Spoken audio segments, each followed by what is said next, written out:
kuna eilne päev oli esimene päev, kus üle pika aja üldse midagi liigutatud, siis ilmselgelt täna on kõik liigesed ja asjad katki, valusad, ei taha liikuda ja üleüldse tahaks ainult nutta, eks ole. Aga nutma me ei hakka, selle asemel me teeme rohkem venitusi, päris siiralt. Kõik õlad on mul jumalast krampis eilsest. Peale seda, et ma eile hommikul trenni tegin, ainult üks kord eile tegin trenni on ju hommikul, siis mul käis sõber siin külas, viskasime siin terve päev asju ringi, et noh, sellepärast jäi mul ka õhtune trenn tegemata. Sa ei teadnudki, et õhtu tuleb ka trenni teha, on ju? Jah, tuleb küll. Kui sa venitusi teed, siis sinu keha ütleb sul täpselt, mida teha ja millal teha. Kuula seda, ta annab sulle tunda kohe, kust tahaks venitada, kust kohast tahaks veel natukene tõmmata, vaata. Ja siukene lihaskramplik valu mingist eilsest päevast või mis iganes treeningust.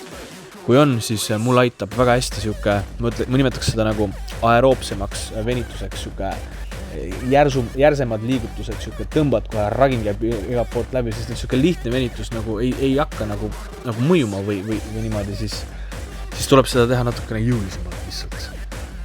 Ära unusta ka seda põhilist põhjust, miks sa seda kõik hommikul teed. Sa ärkad ülesse, sa tahad oma vere saada ringi käima, sa tahad seda liikumist ja sa tahad hommikul oma rakud juba energiast tühjaks saada, et päeva jooksul sinu varudest, siis rasvadest, need rakud jällegi täituks energiaga. See on põhiline põhjus. Seda võibki jääda korrutama, saad aru, sa ärkad ülesse, veri käima, rakud tühjaks, päeva. Järgmine päev, ärkad ülesse, veri käima, rakud tühjaks ja lähed päeva. Ei ole mitte mingit tähtsust, kuidas täpselt sa seda teed. Sa leiad ise oma tee, kuidas sa saad selle kõigega hakkama. Küll aga mõtle selle peale ka. Kogu aeg peab liikuma ja olema pinges või nii-öelda olema töös kogu sinu keha. Ma teen praegu siin ühte sükest harjutust, mis on ülimalt hea. Ma nagu kaotan tasakaalu ja kogu mu keha hakkab seda tasakaalu tagasi saama, et ma pikali ei kukuks. Tasakaalu kaotamisel, et sa oleksid jällegi mitte kukkuvas hetkes, siis kogu su keha peab oma lihaseid liigutama, et sättima seda keha sirgeks, et ta ei kukuks maha, et sa ei kaotaks tasakaalu. Tasakaalu taastamise hetk ma näen, mõjub mulle väga hästi. See väsitab mind väga ruttu, sest kogu mu keha näeb vaeva selle üle, et ma ei kukuks. Mulle väga meeldib kasutada ära oma enda keha raskust, nüüd kus ma veel olen väga suur ja väga ülekaaluline, et nagu käed oleksid nii-öelda veel suurema pinge all, siis ma panen endale 2-kiloseid raskuseid käte külge ja neid välja sirutades on see nii-öelda kangi efekt siis suurem. Proovi leida see nii-öelda maasikas kiiruse ja raskuse vahel, kus sa liigutad ennast piisavalt kiiresti, et tajuda, et sa ei nii-öelda ole lontrus ja samas on ka enam-vähem piisavalt raske, et sa tajud, et see on sulle ikkagi ka koormus. See on ka ülimalt hea enesetunne.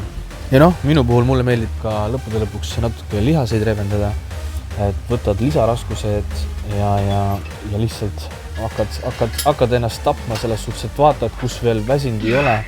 Selge, leiad sellise harjutuse või liikutuse, mis sa tunned, et sinna hakkab hästi vaata ja siis teed iga kuni enam ei jaksa. Natuke puhkad, leiad järgmise koha, lihtsalt ma lihtsalt kompangi enda keha, kus on veel siuke, siit ei ole valus, okei, hakkame lõhkuma. Ja pane tähele, ma mitte kunagi ei unusta, et nii-öelda vaeva peab nägema kogu keha. Kõik rakud minu kehas peavad energiast tühjaks minema, et ma mingid hantlid või asju teen, ma kunagi ei istu ja ei puhka nagu terve kehaga või et ma ei rakenda kunagi trenni ühele kohale, sest et ma ei tee lihast otseselt, ma ei tee mitte mingit võimlemist, ma langetan kaalu.